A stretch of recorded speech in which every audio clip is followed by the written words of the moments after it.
अब hello dear students,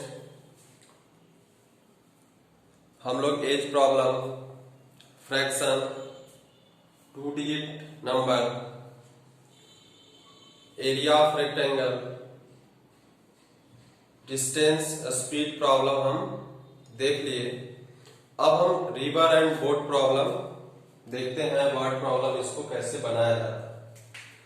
तो river and boat problem बनाने से पहले कुछ कॉमन बातें हम आपको बता दें कि मान लेते हैं कि ये रिवर है,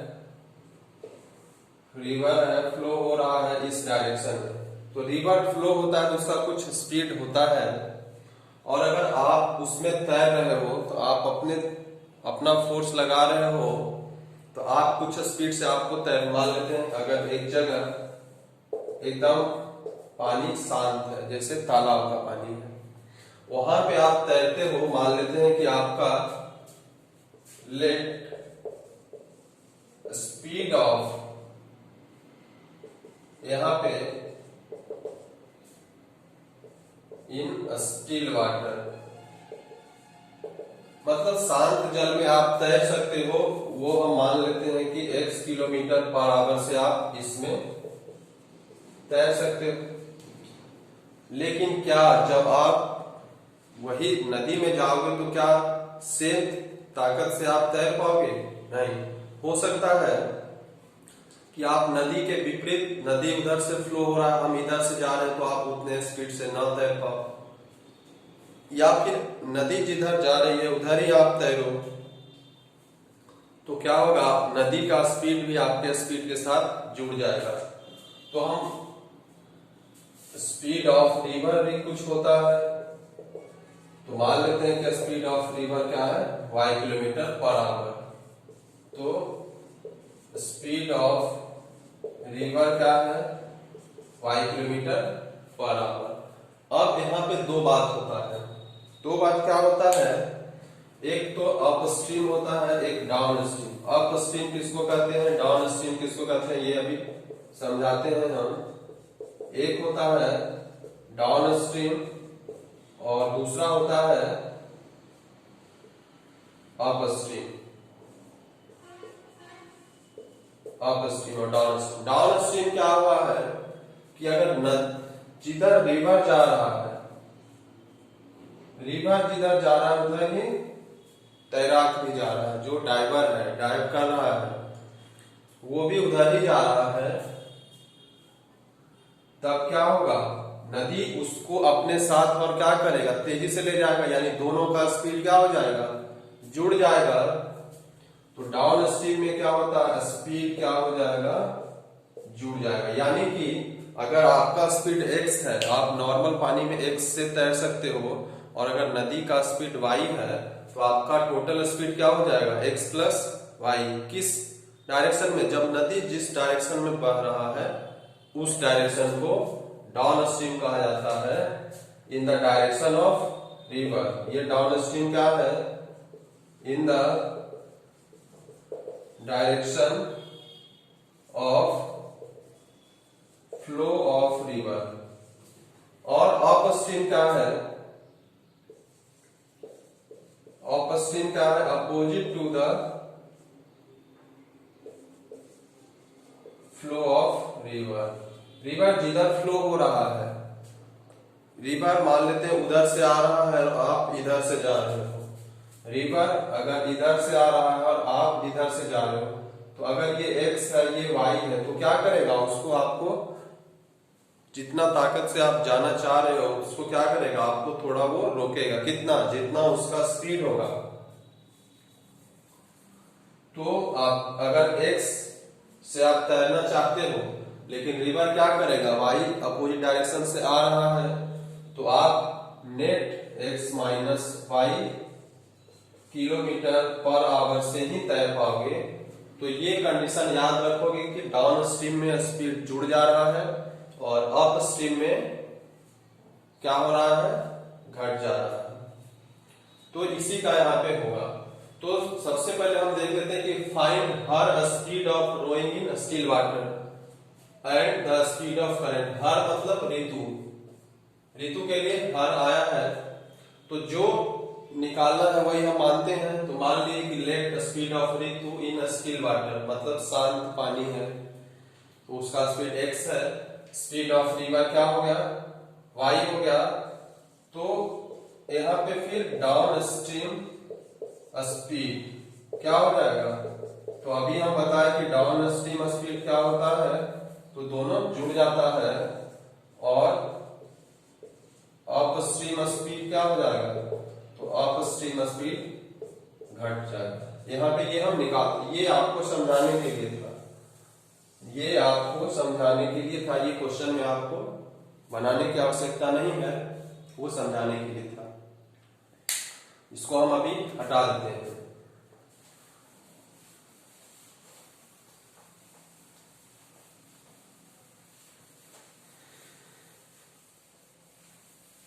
इस टाइप के क्वेश्चन में रो एंड बोट का प्रॉब्लम में सबसे पहले हम स्पीड जो भी गिवन, जो भी मतलब निकालना है वो मानेंगे, और फिक्स है ये भी मानना क्या है, तो एक आपको स्टिल वाटर में मानना है स्पीड और एक रिवर का स्पीड मानना है, बस ये दो चीज। और उसके हिसाब से डाउन स्ट्रीम स्पीड कितना हो जाएगा और अप स्ट्रीम स्पीड कितना हो जाएगा, तो डाउन स्ट्रीम में ऐड हो जाएगा और अप स्ट्रीम में सब्ट्रैक्ट हो जाएगा। अब हम क्वेश्चन के हिसाब से चलते हैं।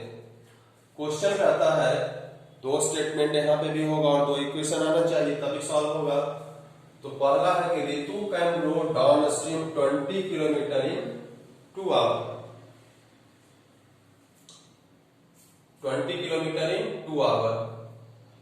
तो हम जानते हैं क्या कि टाइम बराबर क्या होता है, डिस्टेंस बाई स्पीड, ये तो आप जानते हो। तो यहाँ पे क्या दिया, वहां पे डिस्टेंस दिया हुआ है और टाइम दिया हुआ है और कंडीशन दिया हुआ है कैसा, डाउन स्ट्रीम। तो स्पीड भी हम लेंगे कैसा, डाउन स्ट्रीम लेंगे। तो फर्स्ट अकॉर्डिंग टू क्वेश्चन क्या हो जाएगा,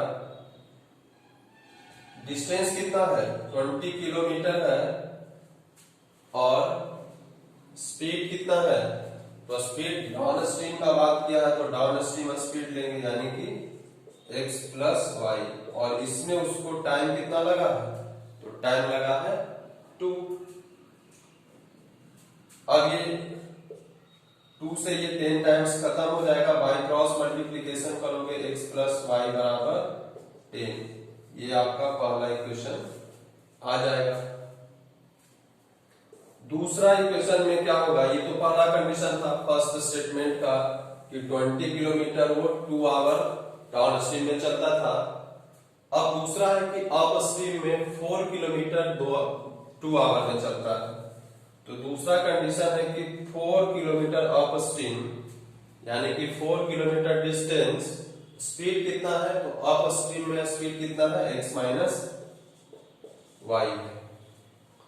तो x माइनस वाई बराबर टाइम है, तो टाइम कितना लगा है यहाँ पे, तो टाइम यहाँ पे लगा है, यहाँ पे भी 2 आवर लगा, तो 2 को 2/1 लिखेंगे तो यहाँ खत्म होगा 2 से, यानी कि x माइनस वाई बराबर 2 हो जाएगा। ये हमारा दूसरा इक्वेशन आ गया। अब आप इस इक्वेशन को आप सॉल्व कर लोगे तो क्या हो जाएगा, x प्लस वाई बराबर 10 और x माइनस वाई बराबर 2। सीधा सीधा इसको अगर हम ऐड कर देते हैं तो क्या होगा, ये कट जाएगा, 2x बराबर 12, तो यहां से x बराबर क्या आ जाएगा, 6 आ जाएगा, 12/2 6 हो जाएगा। अब x बराबर 6 किसी में भी पुट कर दो, पुटिंग x बराबर 6 इन इक्वेशन मान लेते हैं 1 में पुट कर देते हैं तो क्या हो जाएगा, 6 प्लस वाई बराबर 10, तो y बराबर क्या हो जाएगा, 10 माइनस 6 बराबर 4, यानी कि यहां से y बराबर क्या आया, 4। आंसर अभी तक नहीं आया है, आंसर हमारा क्या है, आंसर क्या है, x क्या माने हो, स्पीड इन स्टिल वाटर, किसका, ऋतु का। तो तो वो कितना हो गया, x क्या है, कितना आया है, तो 6 किलोमीटर पर आवर। और y क्या माने हो, तो y माने हो स्पीड ऑफ रिवर, तो y क्या है, तो स्पीड ऑफ रिवर, तो वो कितना हो जाएगा, 4 किलोमीटर पर आवर। और ये आपका क्या हो जाएगा, आंसर हो जाएगा। तो इस तरह से हम बोट और रो प्रॉब्लम को देखते हैं। इसमें आपको ध्यान ये पॉइंट देखना है, यहाँ से ये सबका जब भी रिवर एंड बोट प्रॉब्लम होगा तो हर जगह यही लिखना होगा, ये ऋतु नाम कुछ भी हो सकता है, तो इसका बात अलग है। बाकी एक आपको स्टिल वाटर में स्पीड माप मेजर करना है, मानना है, दूसरा स्पीड ऑफ रिवर, और उसके हिसाब से डाउन स्ट्रीम स्पीड यही निकालते हैं और अप स्ट्रीम स्पीड यही निकालेंगे, और उसके बाद फिर हम कंडीशन पे जाएंगे। वहां पे भाई क्वेश्चन में क्या होता था, हम मान लेते थे और उसके बाद कंडीशन पे चले जाते थे, लेकिन यहाँ उससे पहले डाउन स्ट्रीम स्पीड और अप स्ट्रीम स्पीड क्या करेंगे, पहले निकाल लेंगे। निकाल क्या लेंगे, डाउन स्ट्रीम में सम हो जाता है, अप स्ट्रीम में क्या हो जाता है, सब्सट्रैक्शन हो जाता है।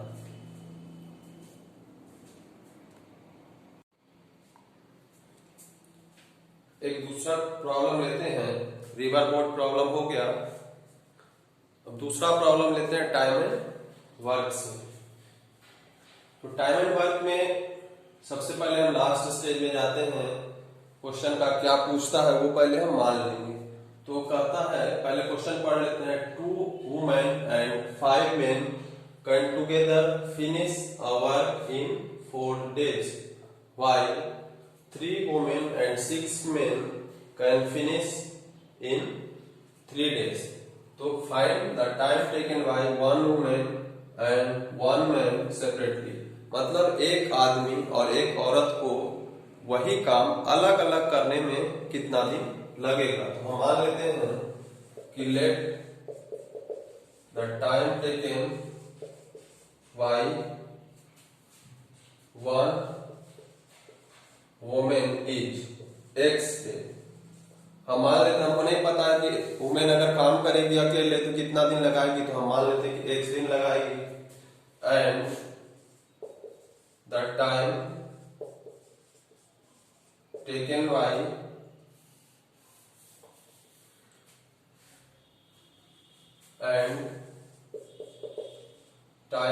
बाय वन मैन को हम मान लेते हैं y। अगर आदमी अकेले काम करता है तो उसको एक आदमी को y दिन लगेगा, ऐसा हम मान लेते हैं। तो अब यहाँ पे ये सॉल्यूशन स्टार्ट हुआ है, तो यहाँ पे फिर निकालना एक चीज होता है कि अगर एक वुमन x डे में पूरा काम कर लेती है, एक वुमेन x डे में यानी कि x डे में वो 1 वर्क करती है, तो 1 डे में कितना वर्क करेगी भाई, तो 1 डे में 1/1 x वर्क करेगी, यही होगा ना। x डे लगाती है पूरा काम, मतलब 1 काम करने में, तो एक दिन में वो कितना करती होगी, तो 1/x x दिन करके वो 1 पूरा करती होगी। तो हम 1 डे वर्क निकाल लेते हैं दोनों का, तो 1 डे वर्क ऑफ वुमेन कितना हो जाएगा, तो 1/x वर्क पर डे, यही होगा। उसी तरह से 1 डे वर्क ऑफ मैन निकाल लेते हैं, तो वो कितना हो जाएगा, 1/y वर्क पर डे। अब इतना निकालने के बाद आपको स्टेटमेंट पे जाना है। इतना निकाल लिए उसके बाद फिर हम स्टेटमेंट पे जाते हैं। स्टेटमेंट में क्या कहता है, पहला स्टेटमेंट कि 2 women and 5 men can together finish a work in 4 days, यहां तक है। मतलब 2 आदमी और 5 औरत एक साथ काम कर रहा है, सब लोग एक साथ, सातों लोग, 2 औरत और 5 आदमी, 7 लोग एक साथ काम कर रहे हैं, और तब उसको 4 दिन लगता है। 4 दिन में अगर वो एक काम कर देते हैं तो 2 men plus 5 women can do a work in 4 days। 4 day में पूरा काम करता है। Can do 1 work in 4 day. तो पूरा काम अगर 4 दिन में करता है तो एक दिन में कितना काम करेगा? जैसे ये x दिन में करता था तो एक दिन में 1/x वर्क हुआ, तो इस सब का 1 डे वर्क क्या हो जाएगा? तो 1 डे वर्क कितना हो जाएगा? 1/4 वर्क। एक दिन में 1/4 किया, फिर दूसरे दिन 1/4, तीसरे दिन 1/4, चौथे दिन 1/4, और ये चारों दिन मिला के पूरा काम समाप्त हो गया। तो एक दिन का 1 डे वर्क किसका? इसी का कितना है? 1/4 वर्क है। तो अब 2 मेन है, तो मेन का 2 वुमेन है और 5 मेन है। तो 2 वुमेन का एक दिन का वर्क कितना होगा? तो एक वुमेन का 1 डे वर्क ऑफ 1 वुमेन का वर्क 1/x है, तो 2 वुमेन का वर्क कितना हो जाएगा? 2/x हो जाएगा कि नहीं होगा? उसी तरह से ये अकॉर्डिंग टू क्वेश्चन आप फर्स्ट स्टेटमेंट को हम ले चलते हैं। उसी तरह से 5 मेन का, तो एक मेन का एक दिन का काम कितना है? 1/y है, तो 5 मेन का 1 डे का वर्क हम निकालेंगे तो कितना हो जाएगा? 5/y। और ये दोनों मिलके एक दिन में कितना काम कर रहे हैं? 1/4। तो ये क्या हो जाएगा? 1/4। ये हमारा इक्वेशन 1 हो जाएगा। अब उसी तरह से दूसरा स्टेटमेंट क्या था? तो दूसरा स्टेटमेंट था कि 3 वुमेन और प्लस 6 मेन कितना दिन में काम करता है भाई? तो 3 डे में पूरा काम खत्म कर देता है। Total 3 day, 3 women 6 man complete 1 work in 3 day. तो इसका 1 डे वर्क क्या हो जाएगा भाई? एक दिन में ये कितना काम करता होगा? तो 1/3 वर्क करता होगा। सब मिलजुल के ये 3 औरत और 6 आदमी, मतलब 9 लोग मिल करके एक दिन में 1/3 काम करता होगा, तभी तो 3 दिन में 1/3 1/3 1/3 मिल करके एक काम पूरा समाप्त हो गया। तो अब हम इसको हम फिर लिखेंगे इस फॉर्म में। 3 वुमेन, तो एक वुमेन अगर 1/x काम करती है एक दिन में, तो 3 वुमेन कितना काम करेगी? 3/x। उसी तरह से 6 मेन कितना करेगा? एक अगर 1/y काम करता है तो 6 कितना करेगा? 6 इंटू 1/y, तो 6/y। और ये दो सब जब काम करते हैं तो इस सब का एक दिन का काम कितना है? तो 1/3। तो अब यहाँ पे 2 इक्वेशन आया। अब यहाँ पे आप देख रहे हो कि इक्वेशन इन इक्वेशन है, इसको हम डायरेक्ट सॉल्व नहीं करेंगे। तो इक्वेशन इन इक्वेशन है, तो इसको अगर हम मानते हैं, क्या मानोगे भाई आप? तो हम मान ले कि लेट 1/x बराबर कुछ मान लो, आप p मान लो, एंड 1y बराबर q मान लो। तो ये क्या है? इसको हम 2 इंटू 1/x लिख सकते हैं। तो 1/x को p लिखते हैं, तो ये इक्वेशन क्या हो जाएगा? 2p। आपको हम इक्वेशन इन इक्वेशन पहले भी करा चुके हैं डिटेल में। तो 2p और यहां से क्या हो जाएगा? 5q बराबर क्या हो जाएगा? 1/4। ये तीसरा इक्वेशन आ जाएगा। अब जब इसको हम सबसे बाय क्रॉस मल्टीप्लीकेशन करेंगे तो क्या हो जाएगा? 8p प्लस 20q बराबर क्या हो जाएगा? 1। तो हम इसको लिख देंगे इक्वेशन नंबर 3।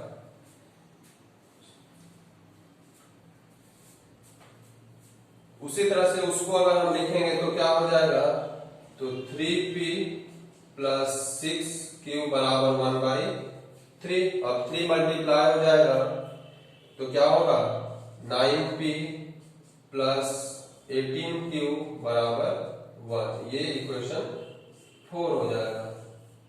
ये इक्वेशन थर्ड था, वो इक्वेशन 4 आ गया। अब हम इस इक्वेशन को सॉल्व कर सकते हैं। इसको हम करते हैं सॉल्व।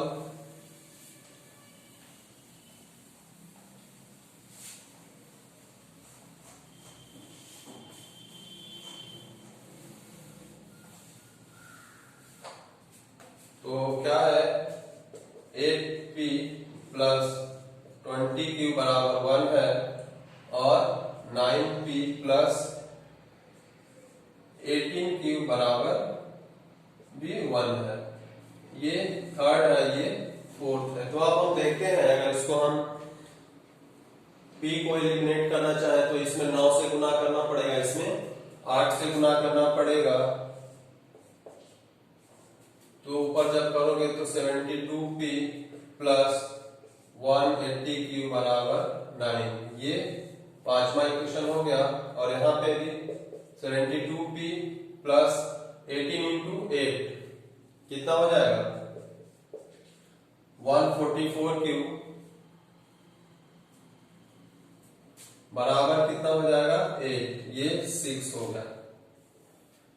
अब हम यहां देख रहे हैं कि वैल्यू सेम, साइन सेम, तो क्या करोगे, सब्सट्रैक्शन करोगे। तो सब्सट्रैक्शन जब आप करोगे तो साइन चेंज हो जाएगा। साइन जैसे ही चेंज होगा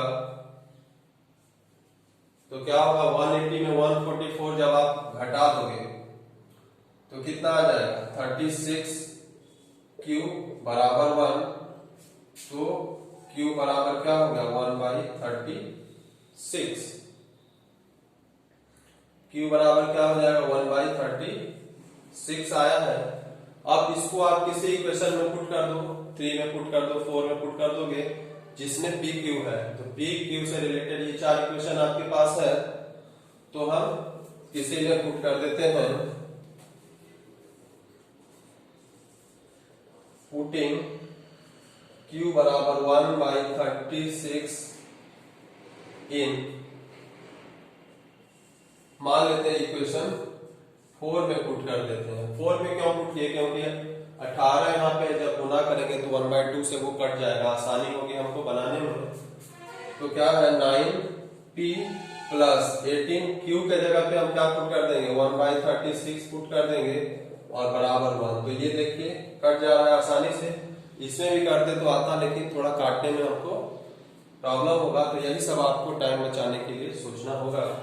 तो अब यहाँ पे क्या होगा, 9p बराबर यहाँ 1/2 उधर चला जाएगा तो माइनस हो जाएगा, यानी कि 1/2। तो p बराबर 9 उधर बाई क्रॉस मल्टीप्लीकेशन हो जाएगा तो 1/18। अभी हमको p और q का वैल्यू आया है। अभी हमारा क्या आया है, p और q का वैल्यू। तो हम p किसको माने थे, q किसको माने थे। तो p माने थे किसको, 1/x को। तो p बराबर 1/x बराबर कितना है, 1/18। क्योंकि p तो हम 1/x को माने थे, तो यहां से x बराबर क्या आ जाएगा, x बराबर क्या आ जाएगा, 18। और यहां से हम क्या माने थे, q बराबर क्या माने थे, 1/y बराबर क्या आया है, 1/36। तो यहां से y बराबर कितना आ जाएगा, 36। यानी कि अभी आंसर नहीं आया, अभी आंसर मतलब ये आया है, बट इसको आंसर के फॉर्म में लिखोगे आप तो क्या लिखोगे, x आप क्या माने हो भाई, सबसे स्टार्टिंग में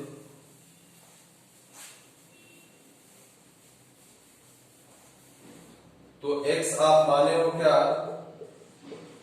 वर्क डन, वर्क डन नहीं, time taken by 1 women,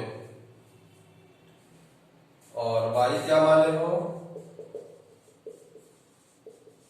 time taken by one man और वन वुमेन। तो इसका कितना हो जाएगा, कितना टाइम लेगा वुमेन लेगी भाई, तो 18 दिन, और ये कितना दिन लेगा, तो ये 36 दिन। तो ये आपका क्या हो जाएगा, आंसर हो जाएगा। तो इक्वेशन चलता है, थोड़ा सा लंबा प्रॉब्लम है, लेकिन यही आपको बोर्ड फाइनल एग्जाम में क्वेश्चन इक्वेशन से रहेगा, या तो रिवर बोर्ड प्रॉब्लम से रहेगा, या फिर ये टाइम एंड वर्क प्रॉब्लम से रहेगा, या फिर एक डिस्टेंस वाला प्रॉब्लम भी आता है कि इतना किलोमीटर वो पैदल चला, इतना किलोमीटर कार से चला। तो इस तरह का क्वेश्चन भी आप आएगा, तो आप देख लेंगे क्वेश्चन।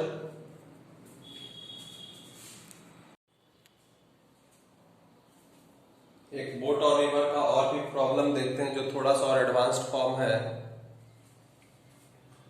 तो बोट एंड रिवर प्रॉब्लम में हम आपको पहले बोले हैं कि जो पूछ रहा है वो हम मान लेंगे, और मानना भी क्या है ये भी फिक्स है। तो let the speed of boat in still water, मान लेंगे कि x किलोमीटर पर आवर है, और speed of and that of stream, मतलब स्ट्रीम यानी कि जो रिवर है स्ट्रीम, उसका स्पीड ऑफ स्ट्रीम लिख सकते हो, यहाँ पे दिया कहीं पे रिवर रहेगा तो स्पीड ऑफ रिवर दोगे। स्पीड ऑफ रिवर क्या हम मान लेते हैं कि y किलोमीटर पर आवर। तो अब अप स्ट्रीम स्पीड कितना हो जाएगा, तो अप स्ट्रीम आपको बताए थे कि वो क्या हो जाता है, घट जाता है, और डाउन स्ट्रीम स्पीड कितना हो जाएगा, डाउन स्ट्रीम स्पीड कितना हो जाएगा, तो बताए थे कि वो क्या हो जाता है, तो दोनों स्पीड जुड़ जाएगा। अब हम स्टेटमेंट पे चलते हैं। ये तो आपको बताए थे कि इतना आपको करना है, उसके बाद स्टेटमेंट पे जाना है। तो इसके बाद स्टेटमेंट पे जाएंगे तो कहता है कि boat goes 16 kilometer upstream and 24 kilometer downstream in 6 hour. मतलब इधर से गया भी और फिर उधर से वापस आया, दोनों काम होने में 6 घंटा लगा। अब जाने में कितना समय लगा, आने में कितना समय लगा, अलग अलग नहीं दिया हुआ है, लेकिन गया और फिर वहां से वापस आ गया अपने जगह पे, मतलब यहां से यहां पे मान ले गया और फिर वापस आया।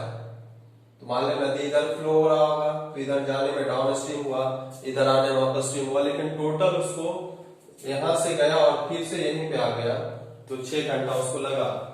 तो अब हम देखते हैं कि 16 किलोमीटर अप स्ट्रीम गया है, तो टाइम हम क्या जानते हैं भाई, तो टाइम हम जानते हैं क्या कि डिस्टेंस बाई स्पीड होता है। तो डिस्टेंस कितना गया है, 16 किलोमीटर, और 16 किलोमीटर किसमें गया है, अप स्ट्रीम में गया है। तो अप स्ट्रीम का स्पीड कितना है, x माइनस वाई, और उसके साथ फिर गया है और आया भी है। तो आया है कितना, तो 24 किलोमीटर डाउन स्ट्रीम।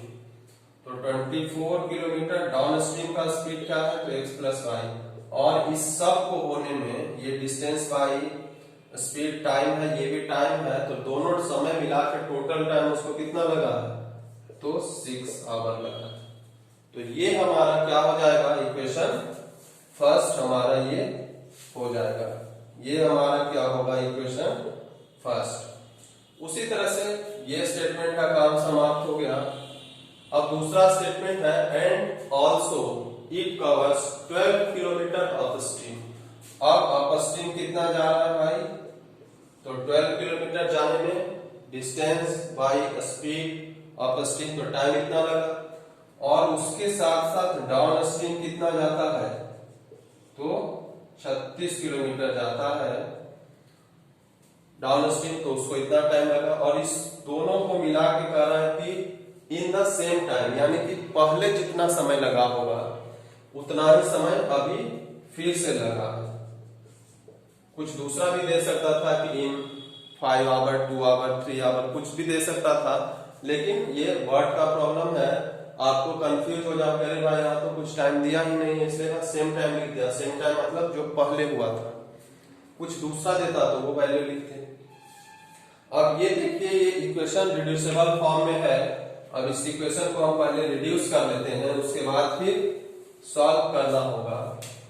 तो अब देखिए इसमें भी क्या है, 1 बाई एक्स वाई वाई है, यानी कि इसको हम लिख सकते हैं 16 into 1 by x minus y plus 24 into 1 by x plus y बराबर 6। ऐसा लिख सकते हैं आप। इसको क्या लिख सकते हो, 12 into 1 by x minus y plus 36 into 1 by x plus y और बराबर 6, ऐसा भी लिख सकते हैं। तो यहाँ पे भी 1 बाई एक्स माइनस वाई है, यहाँ पे भी 1 बाई एक्स माइनस वाई है। तो इस इक्वेशन को हम क्या लिख सकते हैं, इस इक्वेशन को हम लिख देंगे क्या, 16 मान लेते हैं, मान लीजिए आप कि let 1 by x minus y बराबर पी, मान लीजिए इसको हमको पी पुट करना है, और 1 बाई एक्स प्लस वाई बराबर को क्यू पुट करना है। तो जब ऐसा हम पुट करेंगे तो इक्वेशन हमारा क्या हो जाएगा, तो इक्वेशन क्या होगा, देखिए हम इक्वेशन हमारा चेंज हो जाएगा दूसरे फॉर्म में, अभी एक्स वाई में था, अब क्या हो जाएगा पी क्यू के फॉर्म में इक्वेशन चेंज हो जाएगा। तो 16 1 बाई एक्स वाई के बदले पी है, तो इक्वेशन क्या हो जाएगा 16p प्लस 24q बराबर 6, ये हमारा इक्वेशन हो जाएगा।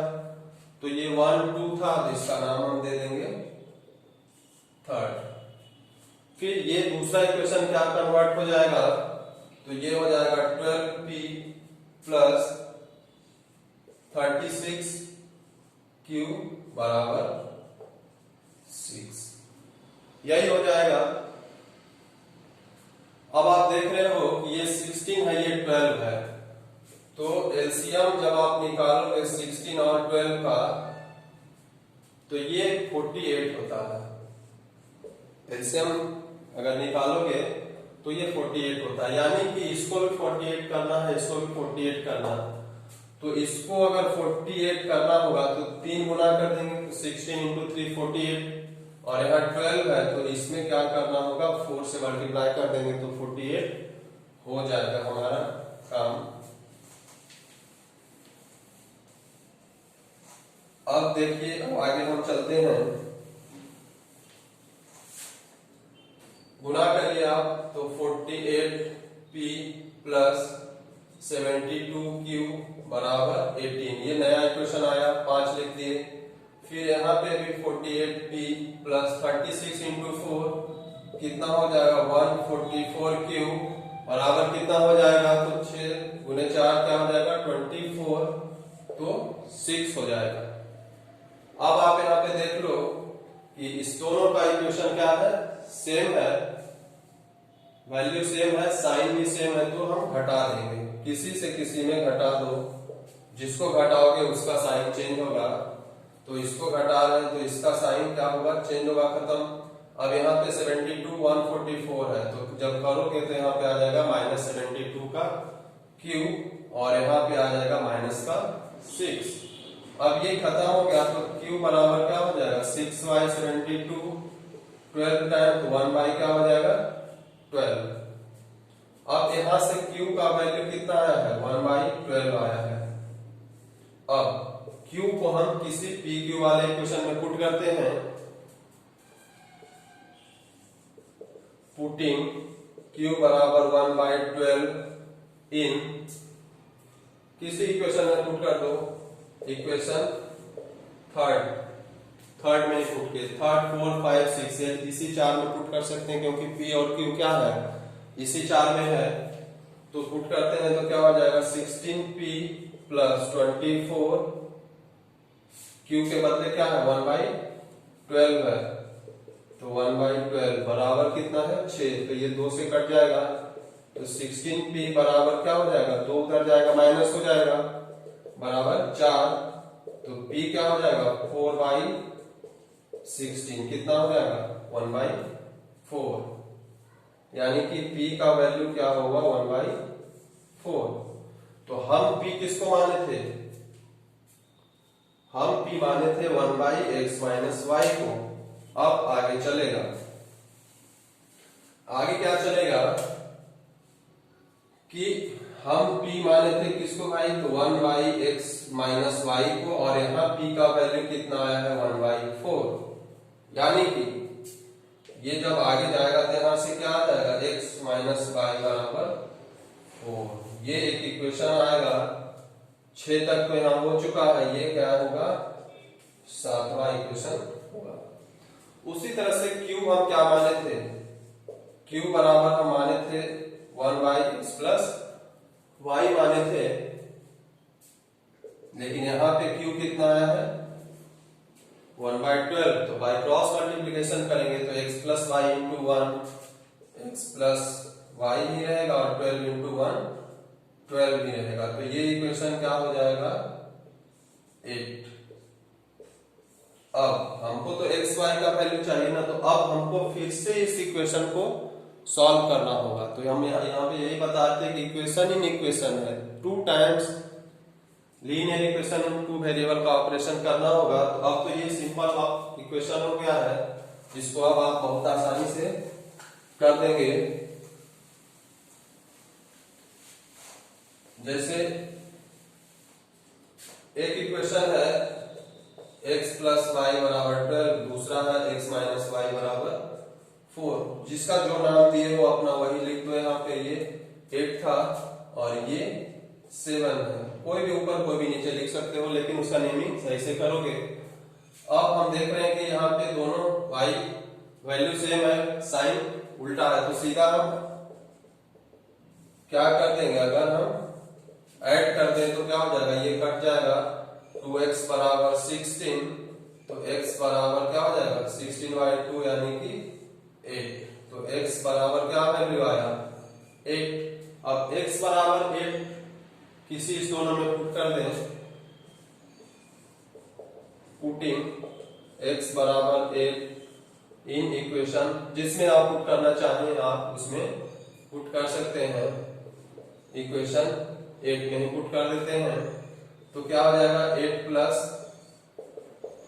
y बराबर 12, यही है ना इक्वेशन, x प्लस y बराबर 12, तो x के जगह पे 8 पुट कर दिए तो y बराबर क्या हो जाएगा 12 माइनस 8 यानी कि 4, तो y का वैल्यू क्या आ गया 4। अब जब हम आंसर लिखेंगे तो आंसर हमारा x y नहीं होगा, आंसर क्या होगा,